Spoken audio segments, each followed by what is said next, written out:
گفتگو شروع کرنے سے پہلے حسب معمول فضائل درود شریف کے حوالے سے بہت ہی ایمان افروز حدیث پاک کا مفہوم حضرت سیدنا ابو ہریرہ رضی اللہ تعالی عنہ اس حدیث پاک کے راوی ہیں، اور اس حدیث کو دیگر کتب حدیث کے علاوہ امام سخاوی نے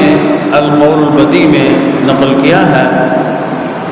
ہمارے آقا صلی اللہ تعالی علیہ وسلم ارشاد فرماتے ہیں کہ مجھ پر درود پڑھنا پل صراط پر گزرنے کے وقت نور ہے، اور جو شخص جمعہ کے دن 80 مرتبہ مجھ پر درود بھیجے گا اللہ سبحانہ و تعالی اس کے 80 سال کے گناہ معاف فرماتا ہے۔ اس میں بہت بڑی خوشخبری ہے، لہذا کوشش کیا کریں کہ اپنے آقا مولا صلی اللہ تعالی علیہ وسلم پہ درود و سلام بھیجتے رہیں۔ ایک بات یہ جو گناہوں کی معافی کی بات ہے،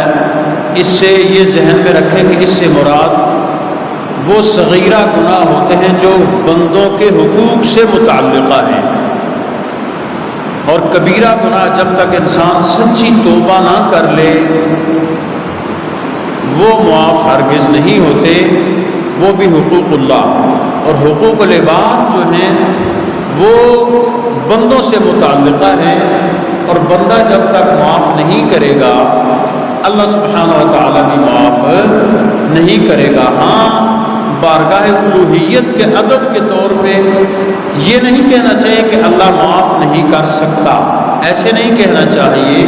بلکہ یوں کہنا چاہیے کہ یہ اللہ کا قانون ہے کہ بندوں کے حقوق میں اس وقت معاف کروں گا جب بندے خود معاف کریں گے، اور یہ کہنا کہ اللہ بھی معاف نہیں کر سکتا، یہ اللہ کی بارگاہ میں بے ادبی ہے۔ آج کی ہماری اس نشست کے لیے میں جس عنوان پہ آپ سے مخاطب ہونے جا رہا ہوں وہ آج کے اس دور کا، اور بالخصوص ماہ محرم الحرام کے حوالے سے ہمارے جو معمولات ہیں ان میں کچھ اہم سوالات ہیں، کچھ اہم اشکالات ہیں، اور کچھ شبہات لوگوں کے ذہنوں میں وارد ہوتے ہیں۔ میں اس مختصر نشست میں کوشش کروں گا کہ ان شبہات کے حوالے سے آج بات کروں، کیونکہ جب انسان کے دل میں کسی بارے میں کوئی شبہ پیدا ہو جائے تو پھر بہت سی ایسی چیزیں ہوتی ہیں کہ بعض اوقات انسان کا ایمان بھی خطرے میں پڑ جاتا ہے۔ اس حوالے سے ایک تو وہی جو ہمارا گزشتہ موضوع تھا، شہداء کی عظمت اور فضیلت کے حوالے سے ہم نے قرآن مجید فرقان حمید برہان رشید کی جو ہے مبارکہ میں نے آپ کے سامنے پڑھی ہے، اس میں اللہ سبحانہ و تعالیٰ نے ارشاد فرمایا وَلَا تَحْسَبَنَّ الَّذِينَ قُتِلُوا فِي سَبِيلِ اللَّهِ أَمْوَاتًا بَلْ أَحْيَاءٌ عِندَ رَبِّهِمْ يُرْزَقُونَ، کہ جو اللہ کی راہ میں قتل ہو جائیں انہیں مردہ گمان بھی نہ کرو، بل احیاء، بلکہ وہ زندہ ہیں، عند ربهم يرزقون، وہ اپنے رب کے ہاں رزق بھی پاتے ہیں، ان کو اللہ کے ہاں رزق بھی دیا جاتا ہے۔ اور ایک اور آیہ مبارکہ میں نے اس حوالے سے تلاوت کی ہے جس میں اللہ سبحانہ و تعالیٰ نے ارشاد فرمایا وَكَانَ حَقًّا عَلَيْنَا نَصْرُ الْمُؤْمِنِينَ، ہم پہ یہ حق ہے کہ ہم مؤمنوں کی مدد کریں۔ اور آقا کریم صلی اللہ تعالی علیہ وسلم کا مبارک فرمان جو حضرت سیدنا ابو ہریرہ رضی اللہ تعالی عنہ کی روایت سے مسلم شریف میں ہے، ہمارے آقا صلی اللہ تعالی علیہ وسلم ارشاد فرماتے ہیں من مات ولم یغزو ولم یحدث به نفسا، کہ جو انسان اس حالت میں مر جائے کہ اس نے نہ کبھی جہاد کیا ہو، قتال کیا ہو، اور نہ ہی اس کے من میں، اس کے نفس میں یہ خواہش پیدا ہوئی ہو، یعنی اللہ کی راہ میں اعلاء کلمت الحق کے لیے جہاد نہ اس نے کیا، نہ ہی اس کے نفس میں یہ خواہش پیدا ہوئی ہو، تو مات علی شعبۃ من نفاق، وہ ایک طرح کی منافقت کی موت مرا، یعنی وہ شخص کہ جس کے دل میں کبھی جہاد اسلامی قتال فی سبیل اللہ کی خواہش ہی نہ ہوئی ہو، نہ اس نے کبھی کیا ہو تو گویا وہ نفاق کی موت مرا۔ اب اس حوالے سے انشاءاللہ ہم تھوڑا سا آگے چل کے بات کریں گے۔ جو حدیث پاک ہے یا جو آیات مبارکہ ہیں، بہت ہی خوبصورت، ایک بچے نے سوال پوچھا تھا، ایک نوجوان نے، کہ اللہ سبحانہ و تعالیٰ کا یہ جو وعدہ ہے کہ ہم مومنوں کی مدد کریں گے، یہ ہمارے اوپر حق ہے۔ تو کربلا میں حضرت سیدنا امام علی مقام حضرت سیدنا امام حسین علیہ السلام ورضی اللہ تعالی عنہ، آپ انتہائی قسم پرسی اور مظلومیت کے عالم میں آپ نے اللہ کی راہ میں جان دی، اور نہ صرف آپ کی شہادت ہوئی بلکہ آپ کے سامنے آپ کا پورا خاندان، آپ کے جانثار ساتھیوں کو کلمہ پڑھنے والوں نے تحقیق کر دیا، تو ان کی مدد کیوں نہیں ہوئی؟ اور دوسری ایک چیز عام طور پہ لوگوں کے ذہن میں آج کل کے دور میں بٹھائی جاتی ہے، جب لوگ تن آسان ہو گئے ہیں، لوگوں کے اندر سے جذبہ جہاد کو ختم کرنے کے لیے بہت سی قوتیں میدان میں آ چکی ہیں۔ غیر مسلم تو بہت پہلے سے یہ کوشش کر رہے ہیں کہ مسلمانوں کے اندر سے یہ جہاد کا جذبہ ختم ہو جائے، اور یہ بس جیسے انہیں کہا جائے ایسے کیا کریں۔ اس کے لیے انہوں نے مختلف ہیلے بہانے اختیار کیے ہوئے ہیں۔ بہت سے لوگ ان کے آگے نمائندے بن کے اسلامی احکامات کی غلط تشریح اور تعبیر اور توجیہ کر رہے ہیں، اور وہ یہ کہہ رہے ہیں کہ اب یہ جو قتال ہے، تلوار والا جہاد ہے، یہ نہیں ہے، بلکہ اب جو ہے نا آپ نے جد و جہد کرنی ہے، کوشش کرنی ہے، لوگوں کی اصلاح کرنی ہے، لوگوں کو زیادہ سے زیادہ دائرہ اسلام میں داخل کرنا ہے، اور بیٹھ کر مزے مزے سے بڑی بڑی محفلیں کرنی ہیں، بڑے بڑے جلسے کرنے ہیں، بڑے بڑے نعرے لگانے ہیں، بس خانقاہوں میں بیٹھنا ہے، مسجدوں میں بیٹھنا ہے، مدرسوں میں بیٹھنا ہے، اور دین کا کام کرنا ہے۔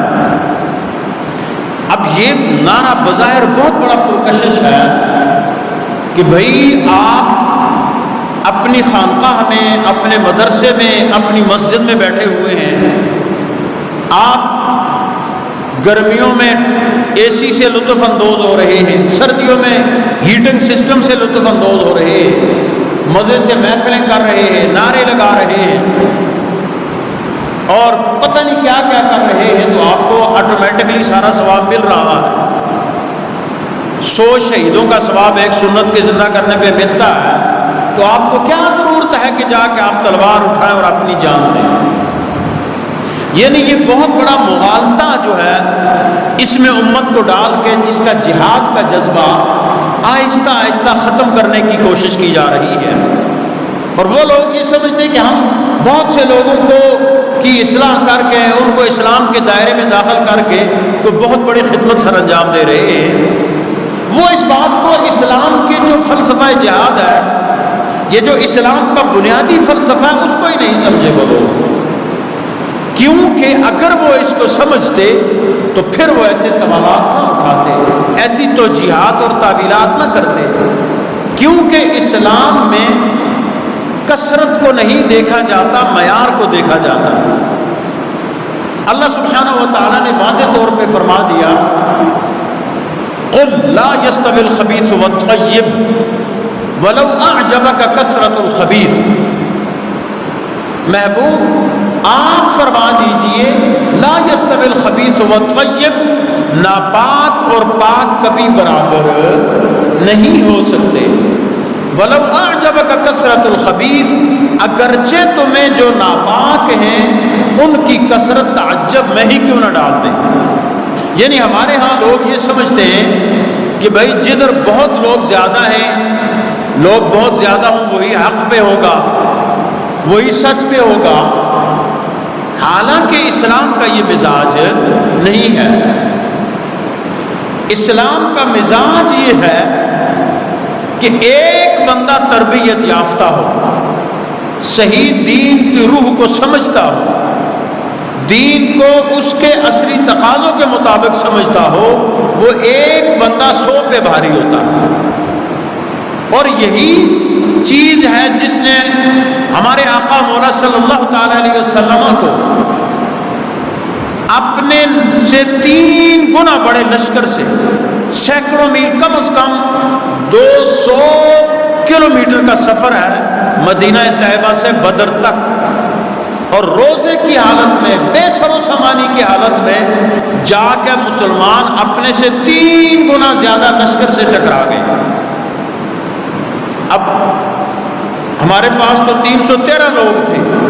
ان کے پاس جنگ کا ساز و سامان بھی نہیں تھا، بے سر و سامان تھے، روزے کی حالت، عرب کے صحرا کی تپتی ہوئی ریت، آج کے دور کی بات تو نہیں تھی، یہ اس وقت کی بات ہے جب لوگ گھوڑوں پہ، خچروں پہ اور دیگر سواریوں پہ سفر کیا کرتے تھے۔ تو اس جذبے کو، جہاد کا جو جذبہ ہے، اس کو مٹانے کے لیے بہت سی قوتیں سرگرم عمل ہیں، اور آپ نے بہت اکثر یہ بعض مشائخ اور پیر اور علماء کہلانے والے لوگوں سے سنا ہوگا، بھائی کیا ضرورت ہے، آپ بیٹھ کر، ابھی انٹرنیٹ کا دور، آپ ایک کمرے میں بیٹھ کر پوری دنیا کو ایڈریس کر سکتے ہیں، آپ کو کیا ضرورت ہے باہر نکل کے جلسہ کرنے کی، جلوس نکالنے کی، کوئی احتجاج کرنے کی، کوئی کام کرنے کی۔ یہ سوچ درست نہیں ہے، یہ صرف تن آسان لوگوں کی سوچ ہے،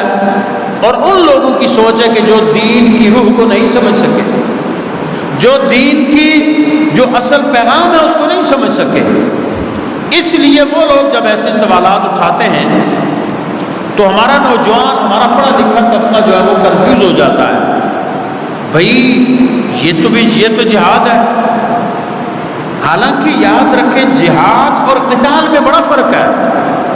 جہاد مطلقاً جد و جہد ہے، آپ کا جہاد اپنے نفس کے خلاف ہو سکتا ہے،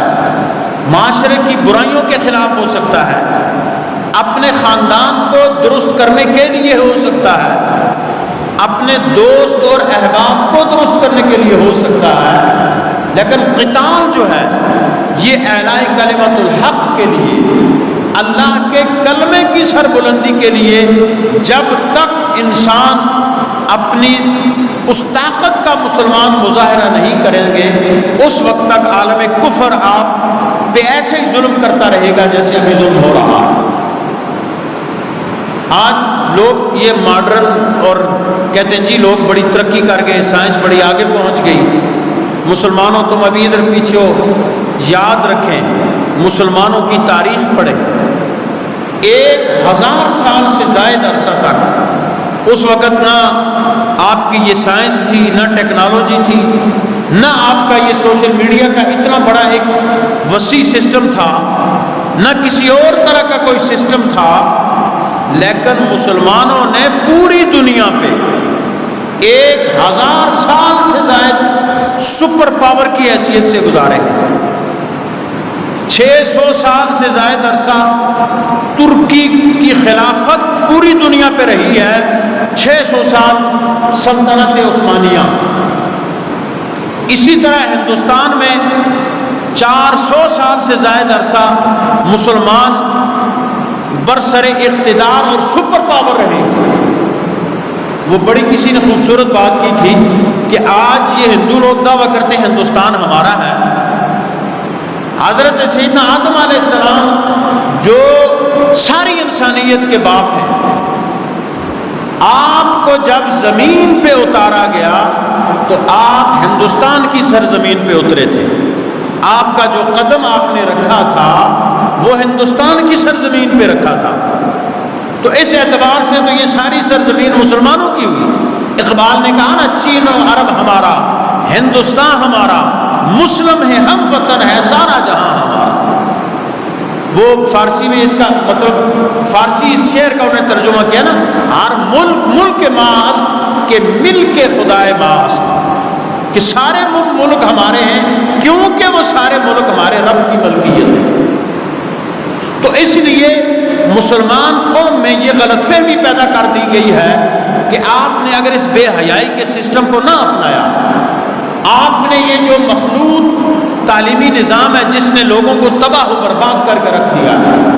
لوگوں کی اخلاقیات کو، لوگوں کے پورے سماجی سسٹم کو تباہ کر کے رکھ دیا ہے، اس آپ کی ترقی نے سکون کہیں نظر نہیں آتا، ہر شخص دوڑ رہا ہے، گاڑیوں کے جیسے پہیے چلتے ہیں اس طرح انسان ایک مشین بن گیا۔ کیا دیا ہے آپ کی اس ترقی نے آپ کو سوائے تباہی کے، بربادی کے، بے سکونی کے، بے اطمینانی کے؟ اور ابھی حالیہ یہ یونیورسٹی کا واقعہ آپ بہت سے لوگوں نے سنا ہوگا، اسلامیہ یونیورسٹی بہاولپور، کیا ہوا ہے وہاں پہ، یعنی بندے کا سر شرم سے جھک جاتا ہے۔ یہ کس کا کمال ہے؟ یہ آپ کے سسٹم کا کمال ہے۔ یہ فلاں ہے جی، یہ ہمارے معاشرے میں تھا نا، ہم بھائی دین میں کتنی سختی ہے پردے کے حوالے سے۔ رسول اللہ صلی اللہ علیہ وسلم جب پوچھا یا رسول اللہ کیا دیور سے بھی پردہ کرنا ہے، تو حضور نے فرمایا دیور تو موت ہے، یعنی اس سے زیادہ پردہ کرو کیونکہ اس کے ساتھ زیادہ سامنا رہتا ہے۔ ہمارے یہاں تو یہ کزنز کے نام پہ جو تباہی اور بربادی ہے، بلا تکلف ہاتھ ملاتے ہیں غیر محرم مردوں سے، خواتین ملاتی ہے، مرد عورتوں سے ملاتے ہیں، حجاب کا تو تصور ہی ختم ہو گیا ہے، پردے کا تصور ہی ختم ہو گیا ہے۔ اس نے ہمارے معاشرے کو انسانوں کے بجائے ایک جانوروں کا معاشرہ بنا دیا ہے، جہاں پہ کسی کی کوئی عزت محفوظ نہیں ہے، کسی کی جان محفوظ نہیں ہے، کسی کا مال محفوظ نہیں ہے۔ یہ اس کو آپ ترقی کہتے ہیں؟ مسلمان بعد میں یہ کر رہا تھا، 1000 سال مسلمان پوری دنیا پہ سپر پاور کی حیثیت سے رہے، کوئی ان کے پاس یہ اس طرح کی چیزیں نہیں تھی، لیکن جب سے یہ جہاد کو چھوڑا ہے، تلوار کو چھوڑا ہے، جہاد کو ترک کیا، تو نتیجہ کیا نکلا کہ مسلمان پستی میں چلے گئے۔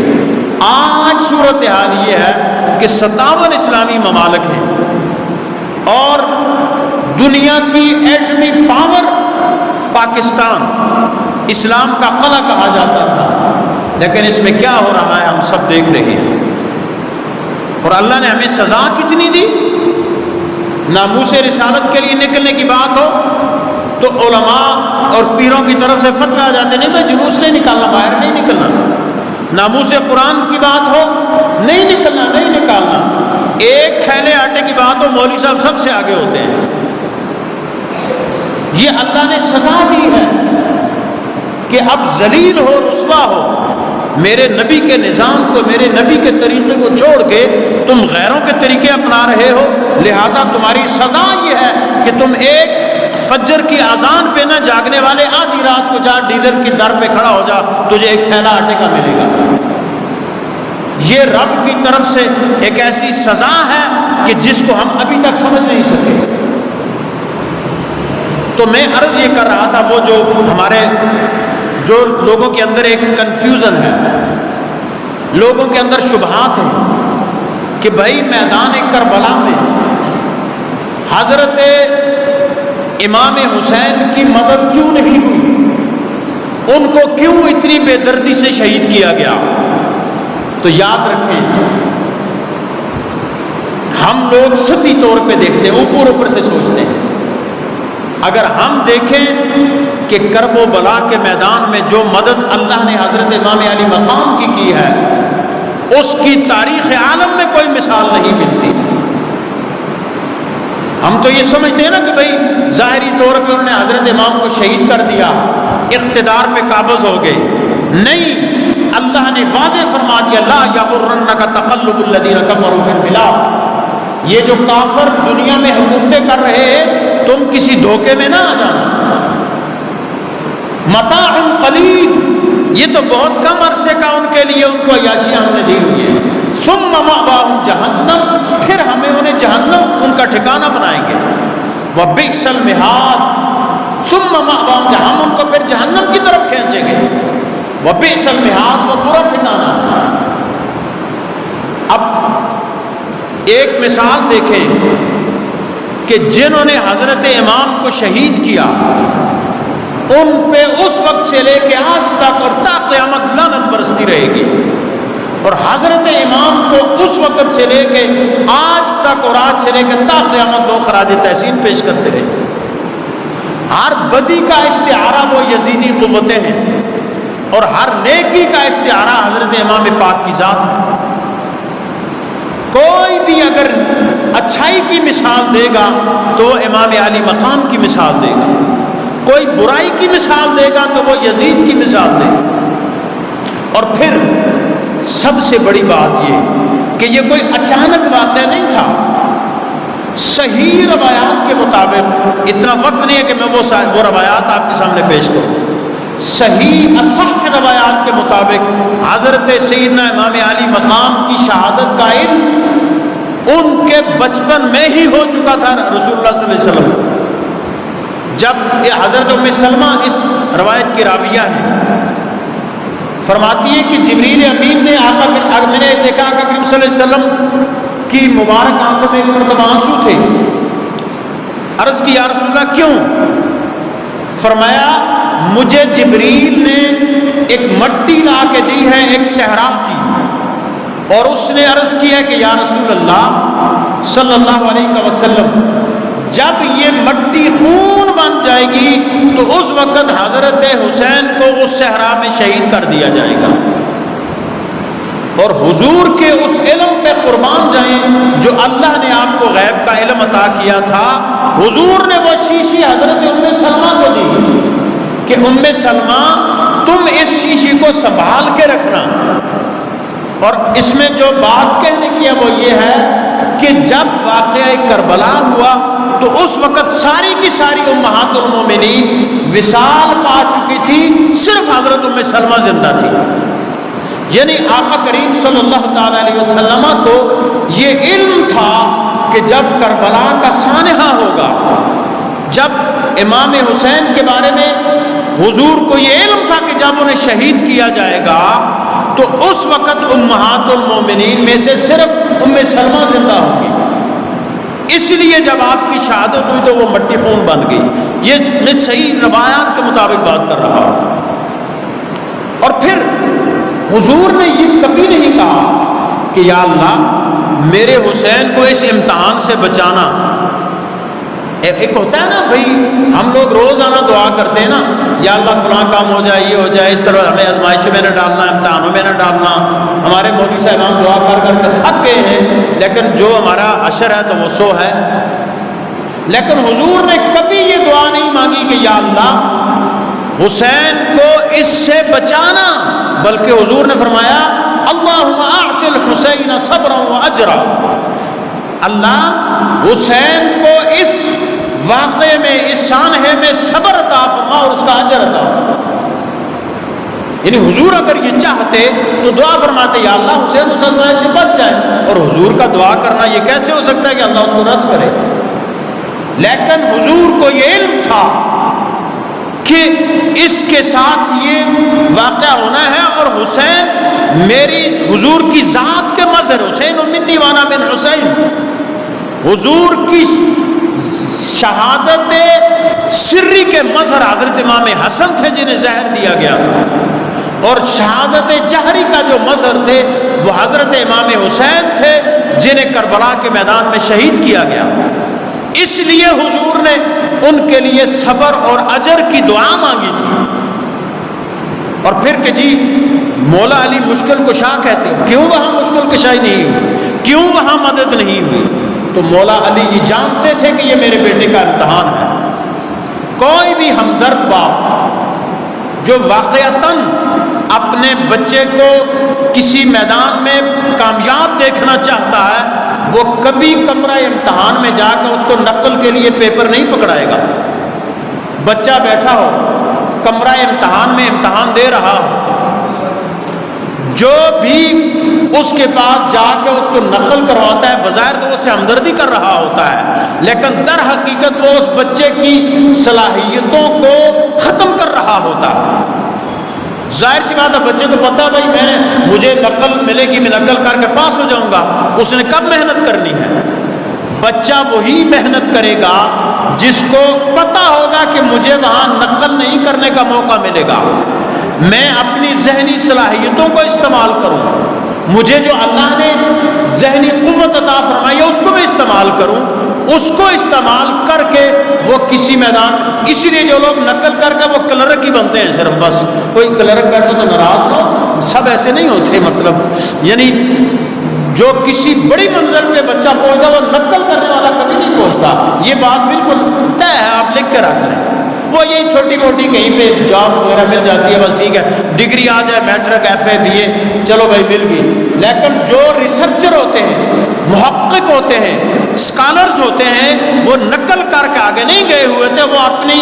ان ذہنی صلاحیتوں کو اللہ کے حکم سے بروئے کار لا کے آگے گئے ہوئے ہوتے ہیں۔ اس لیے وہ امتحان کا میدان تھا، اور امتحان کے میدان میں کرامت نہیں استقامت دکھائی جاتی ہے۔ حضرت امام علی، آپ دیکھیں نا، حضرت سیدنا اسماعیل علیہ السلام کی ایڑیوں سے اگر پانی نکل سکتا ہے، کسی اللہ کے ولی کی دعا سے زمین سے پانی نکل سکتا ہے، حضرت امام حسین تو حضور کے جسم کا ٹکڑا تھے، وہ تو اگر فراق کو بھی یہ کہتے تو وہ بھی اپنا رخ ان کی طرف موڑ سکتا تھا، لیکن امتحان کے میدان میں ایسی بات نہیں کی جاتی، وہاں پہ استقامت چاہیے ہوتی ہے۔ یا اللہ اگر تو اس پہ خوش ہے تو میں بھی تیری رضا پہ راضی ہوں، میں اس بات پہ راضی ہوں مولا جس پہ تو خوش ہے، اور جے سونا میرے دکھ تے راضی، میں سکھ نو چلے لاؤں۔ یا اللہ اگر تو میری اس کیفیت پہ راضی ہے تو میں بھی تیری رضا پہ راضی ہوں۔ اور پھر ایک اور آخری شبہ، اس میں بہت سی باتیں انشاءاللہ ساتھ آہستہ ہوتی جائیں گی، لیکن ہمارا وقت چونکہ مختصر ہے تو اس لیے میں نے یہ مختصر سی میں یہ گزارشات کر رہا ہوں۔ ایک شہید کے حوالے سے جو وہ میں سوال کی بات کر رہا تھا وہ تو ہوگی بات، ایک اور ہمارے معاشرے میں بات ہے، ایک مشہور حدیث پاک ہے، سنن بہقی کی وہ روایت ہے کہ جو میری ایک سنت کو زندہ کرے گا، حضور جان عالم صلی اللہ علیہ وسلم کے مبارک فرمان کا مفہوم ہے نا، جو میری ایک سنت کو زندہ کرے گا اسے 100 شہیدوں کا ثواب ملے گا۔ یہ بالکل مطلب فساد امت کے وقت، فساد امت سے مراد ہے جب سنتیں مٹ رہی ہوں، لوگ سنت پہ عمل کرنا ضروری نہ سمجھتے ہوں، جیسا کہ آج کل ہمارے معاشرے میں چل رہا ہے، اس وقت اگر کوئی بندہ ایک سنت کو زندہ کرتا ہے تو اس کو 100 شہیدوں کا ثواب ملتا ہے۔ اب ہمارے سوشل میڈیا کے مفتی صاحبان یہ جو بیٹھ کر بڑے بڑے مطلب موٹے ہو رہے ہیں، جانے بنا رہے ہیں، وہ کہتے ہیں یار ہمیں بیٹھ کے اگر 100 شہیدوں کا ثواب ملتا ہے تو ہم کیوں جا کے جہاد کریں گے یا اپنی جان دیں؟ تو یاد رکھیں یہ بھی بہت بڑی غلط فہمی ہے۔ شہید کا جو اللہ کے یہاں مقام ہے وہ انبیاء اور صدیقین کے بعد کسی اور کا نہیں ہے۔ اور اس کو میں تھوڑا سا آپ کو یوں سمجھاؤں، ایک ہوتا ہے اعزاز، آنر، اور ایک ہوتا ہے اعزازیہ، سیلری، تنخواہ۔ اعزاز اور آنر یہ میں آپ کو مثال کے طور پہ سمجھاتا ہوں، آپ سب بہت بڑے ہیں، مجھ سے مرتبے میں اللہ نے آپ کو بہت بڑا مقام دیا ہے۔ آپ میں اس وقت کتنے لوگ ہوں گے کہ جن کا اعزازیہ، جن کی سیلری، جن کی تنخواہ مجھ سے بہت زیادہ ہوگی، مجھ سے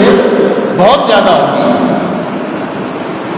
مولویوں کو جو کچھ لوگ دیتے ہیں آپ کو پتہ ہی ہے، اللہ ہی حافظ ہے ان کا بیچاروں کا بھی۔ تو بہرحال میرے ساتھ ایسا نہیں ہے، اللہ آپ کو خوش رکھے، میری اچھی خدمت کرتے ہیں، میں خوش ہوں آپ کے، تھوڑی کریں بہت کریں کوئی ایسی بات نہیں، لیکن اس ممبر پہ میں بیٹھا ہوں اس وقت، بطور مثال مجھے اگر 25,000 یا 30,000 میری سیلری ہے، ہو سکتا ہے آپ میں کوئی ایسا بندہ ہو جس کی 1 لاکھ سیلری ہو، 1.5 لاکھ سیلری ہو،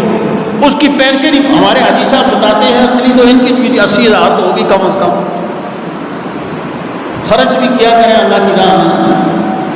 حاجی صاحب ہمارے سامنے بیٹھے ہوئے، یہ میرے ساتھ ان کی اپنی ایک محبت ہے، ان کی تنخواہ کیا، ان کی پینشن مجھ سے زیادہ ہے، لیکن حاجی صاحب یہاں ممبر پہ بیٹھ کے خطبہ نہیں دے سکتے، وہ سیلری ہے، اعزازیہ ہے، یہ اعزاز ہے، یہ اعزاز ہے علی ھذا القیاس، اسی پہ آپ ساری چیزوں کو قیاس کر لیں۔ ملک کا صدر، آپ کی ریاست کا، آپ کے ملک کا سیلری کتنی ہوگی؟ 1 لاکھ 1.5 2 لاکھ، مطلب بیسک پہ ان کی اتنی ہے، باقی جو آگے لوٹتے ہیں تو وہ تو ھذا من فضل ربی والی بات ہے۔ بیسک پہ میرے خیال میں جو ہمارا پریزیڈنٹ ہے 2 اور 2.5 لاکھ کے درمیان ہے، مجھے ایگزیکٹ پتہ نہیں ہے۔ ایک بندہ اے جی ہے یا کسی اور ایسے محکمے میں، اس کی تنخواہ 10 لاکھ ہے، اس کی تنخواہ 5 لاکھ ہے، اس کی تنخواہ 20 لاکھ ہے، لیکن جب وہ بندہ باہر جائے گا تو 1 گاڑی ہوگی، 2 گاڑیاں ہوگی، 3 گاڑیاں ہوں گی۔ صدر جب نکلے گا اس کے ساتھ 100 سے زیادہ گاڑیاں ہوں گی، تنخواہ کم، پروٹوکول سب سے زیادہ۔ حالانکہ یہ کوئی مطلب ہمارے دین کا تصور نہیں ہے، یہ بھی میں آپ کو کلیئر کر دوں، یہ جو ہمارے ہاں پروٹوکول کی ایک گندی روایت ہے، یہ اس کا دین سے کوئی تعلق نہیں ہے، لیکن ایک مثال آج کے دور کی میں آپ کو سمجھانے کے لیے عرض کر رہا ہوں۔ جو لوگ آپ کو یہ دھوکہ دے کے جہاد سے دور کرنا چاہتے ہیں کہ بیٹھ کے بس سنتوں کی تبلیغ کرو، کیا ضرورت ہے تمہیں تلواریں اٹھانے کی، گولیاں، کلاشن کوفیں اور مطلب جلوس اور جلسے، مزے سے سنتیں بھی مطلب عام کرو اور جسم بھی بڑھاؤ اور موٹے بھی ہو، جانا بھی کہیں نہیں، ٹھنڈی گرم جگہوں پہ بیٹھے ہوئے مزے سے سنتوں کے مطلب کرو۔ یہ فرق ہے۔ جو اعزاز شہید کا، 1000 کروڑ شہیدوں کا ثواب، صرف ثواب پانے والا جنت میں جا کے یہ کبھی سوال نہیں کرے گا کہ یا اللہ مجھے دوبارہ دنیا میں بھیج، لیکن فقط ایک شہید ہوگا۔ کوئی نبی بھی، حالانکہ انبیاء کا درجہ بہت بلند ہے، شہداء سے بہت بلند ہے، لیکن انبیاء میں سے بھی کوئی یہ نہیں کہے گا کہ یا اللہ مجھے دوبارہ دنیا میں بھیج۔ ہمارے آقا صلی اللہ علیہ وسلم کا وہ فرمان جو میں نے پڑھا تھا نا گزشتہ جمعۃ المبارک میں، حضور فرماتے ہیں میں اس بات کو پسند کرتا ہوں، میں یہ چاہتا ہوں کہ میں اللہ کی راہ میں قتل کیا جاؤں، پھر زندہ کیا جاؤں، پھر قتل کیا جاؤں، پھر زندہ کیا جاؤں، پھر قتل کیا جاؤں، پھر زندہ کیا جاؤں۔ یہ ہمارے آقا کا فرمان ہے۔ جنت میں جا کے کوئی بھی جنتی یہ خواہش نہیں کرے گا کہ مجھے دوبارہ دنیا میں بھیجا جائے، فقط شہید یہ خواہش کرے گا۔ جب شہید سے اللہ پوچھے گا بتا میری راہ میں جان دینے والے، تو نے میری جنت کو کیسا پایا، تجھے یہاں کوئی کمی تو محسوس نہیں ہوئی؟ وہ کہے گا یا اللہ میں نے تیری جنت کی ساری نعمتیں دیکھی، تیری جنت کی سیر کی، مجھے بہت سکون ملا، لیکن میرے مالک وہ سکون جو تیری راہ میں جان دیتے ہوئے مجھے تلوار کے نیچے آیا تھا، یا اللہ وہ سکون تیری جنت میں بھی نہیں ہے، لہٰذا مجھے دوبارہ دنیا میں بھیج تاکہ میں پھر تیری راہ میں جہاد کروں اور اپنی جان آفری کے سپرد کر دوں۔ تو یہ کتنا بڑا اعزاز ہے، کتنا بڑا یہ آنر ہے کہ جس کے لیے شہید جنت میں جا کے بھی دنیا میں آنے کا سوال کرے گا۔ سنتوں کی اہمیت اپنی جگہ پہ، اس سے کسی کو انکار نہیں ہے، اور میں تو ہمارا تو پتہ نہیں گزشتہ 2 سے 3 مہینوں سے یہی موضوع چل رہا ہے، وہ عصر کے درس میں، کہ آج کے دور میں لوگ سنتوں سے بہت دور ہو رہے ہیں۔ آپ ابھی جمعہ پڑھیں گے نا، سلام پھیرے نا ذرا دیکھیں نا، آدھی مسجد خالی ہوتی ہے کہ نہیں ہوتی؟ 2 رکعتیں پڑھی اور ایک دم یہ جا اور وہ جا، کئی لوگ جڑیں جو پتر موڑ دیں ادھر بھی نہیں دیکھتے، السلام علیکم ورحمۃ اللہ، اسی رہا کہ بس پتہ نہیں بہت بڑا ہم نے تیر مار لیا مسجد میں، آ کے آدھا گھنٹہ ہم بیٹھ گئے تو وہ پتہ نہیں کیا ہو جائے گا۔ وہی 3 گھنٹے لائن میں کھڑے ایک تھیلے آٹے کے لیے، 2 کلو چینی کے لیے۔ اچھا کسی کے بھائی سنت کیوں نہیں پڑھتے؟ کہتے یار سنت ہی تو ہے نا جی، کوئی ضروری تو نہیں ہے پڑھنی۔ اللہ اکبر کبیرہ۔ آپ اس وقت عرب ممالک میں چلے جائیں، سنتیں ان لوگوں نے بالکل چھوڑ دی ہیں۔ حرمین شریفین میں چلے جائیں آپ، بس فرائض پڑھے یا واجبات پڑھے، کوئی سنتیں پڑھ دے، بھائی صاحب تسی سنتا کہاں پڑھ، وہ یار ضروری تو نہیں ہیں پڑھنیاں۔ یقین مانے یہ بہت بڑا جرم ہے۔ ہمارے آقا صلی اللہ علیہ وسلم فرماتے ہیں من راغب عن سنتی فلیس منی، جو میری سنت سے پھر گیا وہ مجھ میں سے ہی نہیں ہے۔ یعنی جس کو حضور مسترد کر دے وہ کیا انسان ہے، وہ کیسے اپنے آپ کو یہ کہے گا کہ میں حضور کا غلام ہوں، حضور کا عاشق ہوں، حضور کا امتی ہوں، اور اس کو سنتوں کی پرواہ نہ ہو۔ بہت بڑی اہمیت، کیونکہ جو بندہ سنت پہ چلتا ہے وہ اس کے بھٹکنے کا کبھی اندیشہ نہیں ہو سکتا، کیونکہ وہ جب سنت پہ عمل کرتا ہے تو وہ یقیناً واجبات کو اپنائے گا اور یقیناً فرضوں کو بھی اپنائے گا۔ اس لیے ان کو ضرور لازم پکڑیں، لیکن ایک کو دوسرے میں خلط ملط نہ کیا جائے۔ سنتوں کی اہمیت اپنی جگہ ہے، وہ ویسے بڑا سنجیدہ اجتماع، آپ بھی بڑے سنجیدہ ہیں، لیکن وہ ایک مجھے بڑی لطیف بات یاد آ گئی۔ وہ کوئی بندہ جا رہا تھا تو سائیکل پہ جا رہا، سائیکل کا بڑا عجیب سا سفر ہوتا ہے، کبھی ادھر کبھی ادھر، مطلب ایسے بندہ مارتا رہتا ہے۔ تو وہ کسی کو تھوڑا سا دھکا لگ گیا نا بندے کو، تو جو بندہ سائیکل چلا رہا تھا نا اس کو وہ بارش تھا، اس نے داڑھی رکھی ہوئی تھی، تو وہ جس کو ٹکر لگ گئی تھوڑی سی، اس نے بڑا غصے سے کہتا اے تجھے شرم نہیں آتی داڑھی رکھ کے ٹکرا مارنا ہے؟ اس آ گیا بھائی صاحب بریکا سائیکل ہے داڑھی بیچنی ہے۔ یعنی لوگ عمومی طور پہ کہتے ہیں اچھا یار اسی داڑھی رکھ کے انسان، لوگ آتے ہیں تو داڑھی رکھ کے کام کرتا ہے، یار ہم مسلمان تو ہیں نا بھائی، اس میں داڑھی کا کیا قصور ہے؟ یہ رسول اللہ صلی اللہ علیہ وسلم کی سنت ہے، اس کو رکھو، اس کو خوبصورت کر کے رکھو۔ مطلب یہ ہم نے خلط ملط کر دیا چیزوں کو۔ ہم کہتے ہیں کہ بس ٹھیک ہے یار، اب یہ جہاد، یہ قتال، یہ جلوس، یہ فلاں کچھ نہیں ہے، بس بیٹھ کر۔ اور یہی فکر قادیانی کی تھی، مرزا غلام احمد قادیانی، جس کو انگریزوں نے پروموٹ کیا تھا جہاد کو ختم کرنے کے لیے، مسلمانوں کے اندر سے جذبہ جہاد کو نکالنے کے لیے۔ اور ایک دور میں ہماری فوج کا ماٹو ہوتا تھا ایمان، تقوی، جہاد فی سبیل اللہ۔ اب وہ بھی ختم ہو گیا، اب کوئی اور ایمان اور پتہ نہیں یقین اور نظم و ضبط وغیرہ انہوں نے اس کا وہ ماٹو کر لیا ہے، ایمان، تقوی اور جہاد فی سبیل اللہ۔ اگرچہ ہماری آرمی اسی کے لیے ہے، لیکن وہ ماٹو، کیونکہ اب ہمارا جو معاشرہ ہے وہ آہستہ آہستہ عالم کفر کے اس بچھائے ہوئے بساط پہ چل رہا ہے کہ جس نے جو مسلمانوں کے اندر سے ایمان کی غیرت نکالنا چاہتا ہے، ایمانی قوت نکالنا چاہتا ہے، تو اس نے لوگوں کو دفاعی پوزیشن پہ مجبور کر دیا ہے۔ اب ہم جیسے لوگ جو جہاد کی بات کرتے ہیں، جو اللہ کی راہ میں نکلنے کی بات کرتے ہیں، وہ اس معاشرے کے پسندیدہ لوگ نہیں ہیں، لیکن ہم نے معاشرے کو نہیں دیکھنا، ہم نے رسول اللہ صلی اللہ علیہ وسلم کے اس ممبر کی عزت کو دیکھنا ہے، کیونکہ قیامت کے دن ہم سے پوچھا جائے گا۔ ہمارے آقا صلی اللہ علیہ وسلم کے مبارک فرمان کا یہ مفہوم ہے کہ جب یہ خرافات اور اس طرح کی بدعات ظاہر ہو جائے اور عالم حق خاموش ہو جائے تو اس پہ اللہ کی بھی لعنت ہے، فرشتوں کی بھی لعنت ہے اور ساری مخلوق کی لعنت ہے۔ اس لیے ممبر رسول کے تقاضے یہ ہیں کہ جو بات حق ہے، جو بات سچ ہے، وہی سیدھے طریقے سے لوگوں کے سامنے رکھی جائے اور عوام کو یہ باور کروایا جائے کہ جناب جس راستے پہ آپ کو چلایا جا رہا ہے، ایک پیٹ کے چکر میں ساری قوم کو ڈال دیا گیا ہے، سب کچھ لوگ بھول گئے، اخلاقیات، حدود، قانون، سب کچھ بھول کے صرف ایک تھیلے آٹے کے پیچھے لوگ کیا کیا کر رہے ہیں۔ میرے بھائیوں، یہ میرے لیے بھی سوچنے کی بات ہے، آپ کے لیے بھی۔ آج کی اس نشست میں ہم نے اس پہ بات کی کہ اگر اللہ نے فرمایا وَكَانَ حَقًّا عَلَيْنَا نَصْرُ الْمُؤْمِنِينَ تو پھر امام حسین کی مدد کیوں نہیں ہوئی؟ اس سوال کا بھی جواب الحمدللہ آپ کو مل گیا۔ اور پھر ایک سنت کو زندہ کرنا جب 100 شہیدوں کا ثواب ہے تو پھر کیوں نہ ہم تلوار چھوڑ کے بیٹھ کے سنتوں کی ہی تبلیغ کریں؟ اس سوال کا جواب بھی آپ کو مل گیا۔ مومن کا سارا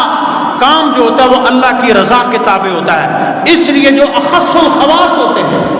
جو اللہ کے برگزیدہ بندے ہوتے ہیں ان کا یہ ماٹو نہیں ہوتا کہ میں یہ نیکیاں کروں گا تو میں جنت کے لیے کر رہا ہوں، وہ اس لیے کرتے ہیں کہ میرے مالک کی یہ خواہش ہے، میرا مالک مجھ سے چاہتا ہے کہ میں اس کی نافرمانی نہ کروں، میں بندوں کے حقوق کو ضائع نہ کروں۔ مشہور ولی حضرت رابعہ بصری رحمہ اللہ، ایک ہاتھ میں آپ چراغ لے کے جا رہی ہے، مطلب وہ مشل جس کو اپنی زبان میں دلی آتے ہیں، ایک ہاتھ میں پانی کا لوٹا۔ کسی نے پوچھا اماں جی کہاں جا رہی ہیں؟ انہوں نے کہا کہ اس پانی سے میں جہنم کی آگ کو بجھاؤں گی تاکہ لوگ جہنم کے ڈر سے عبادت نہ کریں، اور اس آگ سے میں جنت کو جلاؤں گی تاکہ لوگ جنت کے لالچ میں عبادت نہ کریں۔ مطلب کیا ہوا کہ ایک بندہ مومن کا یہ نہیں ہوتا کہ زیادہ سے زیادہ میری نیکیوں کا پلڑا بھاری ہو، اور یہ بس یاد رکھیں عمل سے بات ضرور بنتی ہے، عمل ضرور کرنا چاہیے، لیکن نجات کا دار و مدار عمل پہ نہیں، اللہ کے فضل پہ موقوف ہے۔ یہاں بہت سے عملوں والے جو ہیں نا وہ پیچھے رہ گئے ہیں، اور جو لوگ اللہ کے فضل کے تابع ہو کے جنہوں نے اللہ کی حدود کے اندر رہے، اللہ نے ان کا بیڑا پار کر دیا۔ غازی علم الدین شہید ایک ترکھان کا بیٹا تھا، ان پڑھ نوجوان تھا، کیا پتہ نماز بھی پڑھنی آتی تھی یا نہیں، لیکن جب اس نے ناموس رسالت کے لیے اپنی جان کا نذرانہ دیا تو محدث اعظم پاکستان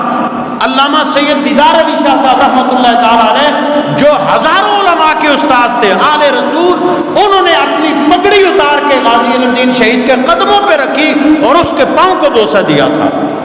یہ اعزاز ہوتا ہے، اور اعزازیے کی اگر کسی کی بات ہو ہمیں ان سے کوئی اعتراض نہیں ہے جو اعزازیے کی بات کرتے ہیں، لیکن ہم یہ چاہتے ہیں کہ اے مسلم نوجوان اپنے فرائض کو پہچان۔ جس کاز اور جس مقصد کے لیے حضرت امام حسین اس